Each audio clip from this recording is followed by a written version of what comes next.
This episode of Talkin' About Rock is sponsored by Unleashed Music. Drawing on years of experience, contacts, and partnerships, Unleashed Music is uniquely positioned to platform, develop, and realize the vision of artists of all genres. Achieve your goals by partnering with Unleashed Music and take advantage of their decades of experience to help you create and execute your marketing campaign. Visit unleashedmusic.com for more info. On this episode of Talking About Rock, Derek Davis from Babylon AD.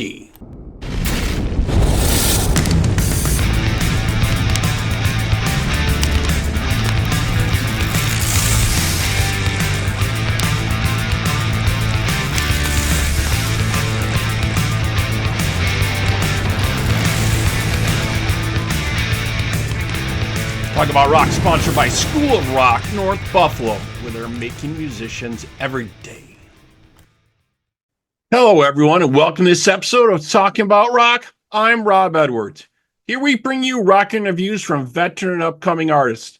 Subscribe on our YouTube channel to stay up to date. Follow us on our social media and our website, talkaboutrock.com. Today's guest began playing drums at the age of 11, later switching to vocals and guitar. After relocating to LA with his band, he caught the attention of Arista Records president Clive Davis, who signed them.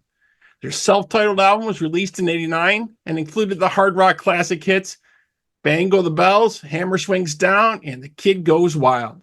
The band scored 3 #1 songs at Metal Radio. They reached gold status on their first release, which spent 38 weeks on the Billboard Top 200. Here to talk with us about the 35th anniversary of their debut album and the band's latest release, Rome Wasn't Built in a Day, let's welcome Derek Davis. Derek, how are you, man? I'm here, man. How's it going? Well, congrats on the 35th anniversary of the debut, man. That must feel great. Yeah, it's crazy how fast the years go by, though, man. When I think about it, it's like 35 years. Holy smokes. It's just amazing because it seems to me like it was just, a few weeks ago. Right. All those memories come flooding back from all those times in the 80s, man. You guys took a little hiatus for a little while and came back and started recording and touring again, I think, in 2014, right? Is that correct? We've taken several hiatuses, really, if you think about it. I mean, that are, either 2 years or 3 years, sometimes 4 years, and it's just a matter of everybody growing up and, growing pains, people getting married and having kids and, going to college and stuff like that.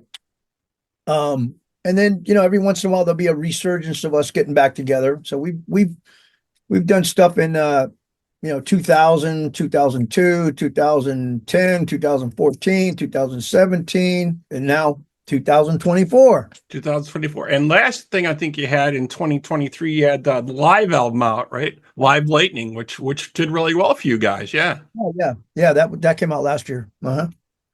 So let's talk a little bit about the new album here. What was the formula or vision for the new record? Did you guys kind of have a concept of kind of what you wanted to do with it, or? I don't really think there was some kind of concept, although we really wanted to make it reminiscent of the first album. We wanted to have that we tried to create the sound of the first album as much as we could, the way we recorded stuff, and the song quality and everything like that. We really took our time. We must have had about 16 songs, 17 songs to choose from. And we had different outside people listen to the songs and kind of like give us scores. So it kind of really helped us because having outside people listening to the songs, kind of like we had 5 people that were basically like our A&R guys. You know what I mean? Right. It was kind of like that, and they'd score the songs on a 1 to 10 basis. And if a song didn't get like, let's say, a 7.5, then it was like, well, that's not going to go on the record. Right. Right. And out of the 16 or 17, I think it was 17 songs. Yeah. Out of the 17 songs that we demoed and let people hear and score, I think there might've been only maybe 3 that didn't get at least a 7, So you guys put together like your own focus group. That was a great idea. That I guess that's the way to say it. It was like an A&R focus group. So people that we trust their opinion, right. A couple people were outside writers, would be like such as yourself. Maybe we'd contact you and see what you would think. And so we'd send them in bulk about once a week we'd send three songs, and then others are just trusted people that are really good friends of ours or that have heard everything we've ever done, even demo tapes, that kind of stuff. So we got uh, five different opinions type of people that have opinions. And when you get like five people and they can all say, yeah, this song is a 9, somebody says it's an 8, somebody says it's a 10, somebody says it's a 9, and it runs into like, wow, if you score this is a 9.5. Well, this Right. song's great. That one's good. And it looks like that's worked out for you. Well, Wrecking Machine reached number 2 on the classic rock radio charts. The second single, Rome Wasn't Built in a Day, hit number 3. So I guess you have a good team there that was really on track with all that. Yeah, definitely. Yeah, those songs rated pretty high. And Sometimes Love Is Hell that just hit the radio about maybe 2 or 3 weeks ago. So we're hoping that could run up the charts. And then we're working on a video and putting out a 4th single. Actually, it's called Face of God, which is one of the ballads on the album. And I think we're really deep on this album. It's reminiscent of our first album. We had a lot of good songs. There was no like. I really can't say on the first album that there was any kind of filler at all, because we must have had 25 songs to choose from on that first album. Right. The second album we had less songs to choose from, and just didn't have enough. It came out great. Not to say that it didn't come out great, but. And working with Tom Werman was amazing, but the first album is what more people know us as. You know what I mean? With the Hammer Swings Down, Kid Goes Wild, Bang Go the Bells, Desperate. Right. That was the time back then for all Exactly. those rock songs, right? Back in the day, right? That was the anthem of so many different things going on. Yeah. But I wanted to talk a little bit about your latest track, Sometimes Love Is Hell. It sounds like a story of reflection, a journey. Can you give me a little background on that? I think it's like Clive Davis once told me, the best songs are the songs that are universal. In other words, everybody has traveled that same road and done it and could say the same exact. They have the same story. In other words, those are usually the best songs. And so when I was writing that song, I said, yeah, this is one that Clive Davis would have liked, because it's universal. And everybody's went through that. I went through that, of course. That's what the song is about.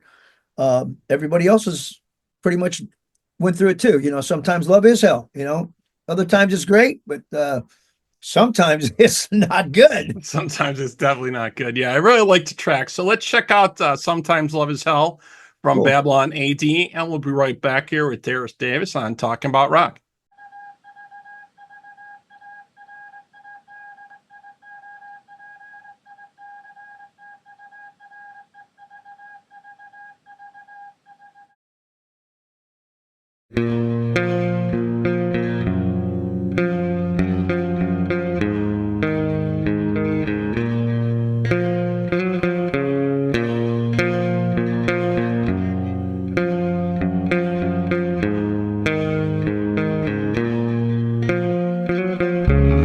You're turning into my enemy.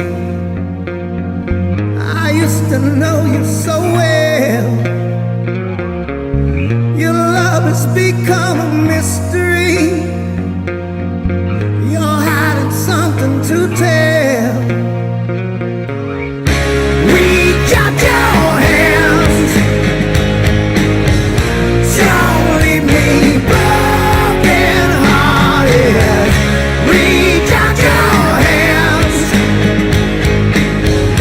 We can make it back to where we started all those years ago.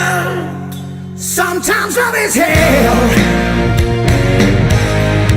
There's poison in the well. Ooh, yeah. Sometimes love is hell. Oh yeah. There's poison in the well.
we started all those years ago. You disgust me. Sometimes love is hell. Yes, boy, hell. Oh, yeah. Sometimes love is hell. Yes, poison in the well. Sometimes love is hell. Yeah, there's poison in the well. Ooh, yeah. Oh, sometimes love is hell. Sometimes love is hell. Yeah. Oh, sometimes love is your hell.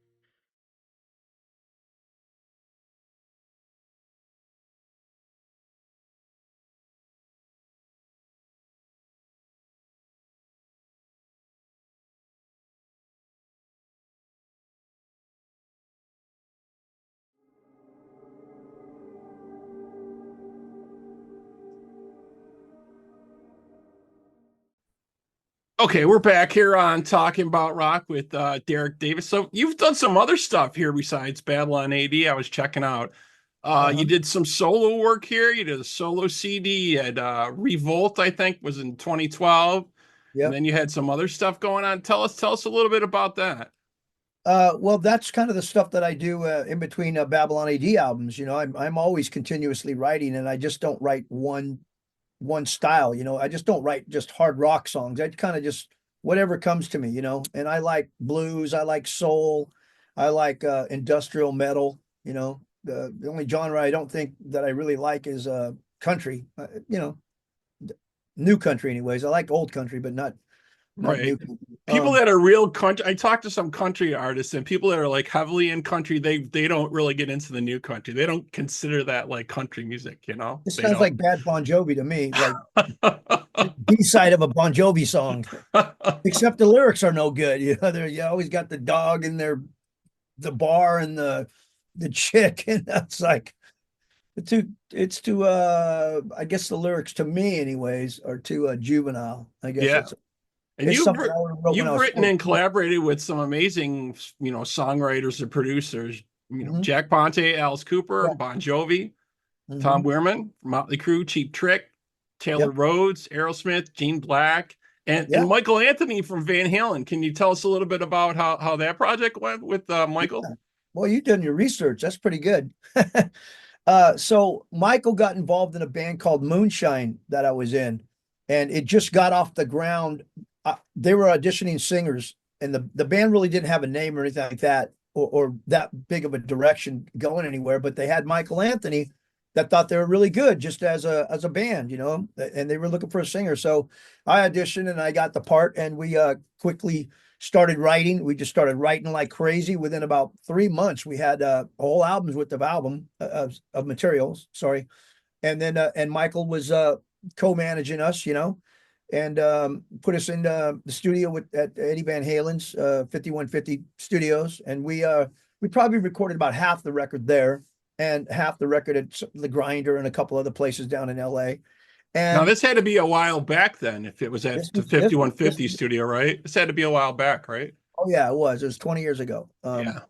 So, well, I guess it was longer than that if you think about it. Yeah, because this was after Babylon AD, you know, after we lost our record deal. I was kind of fumbling around looking for something to do. So this was about 96, 97, something like that. Gotcha.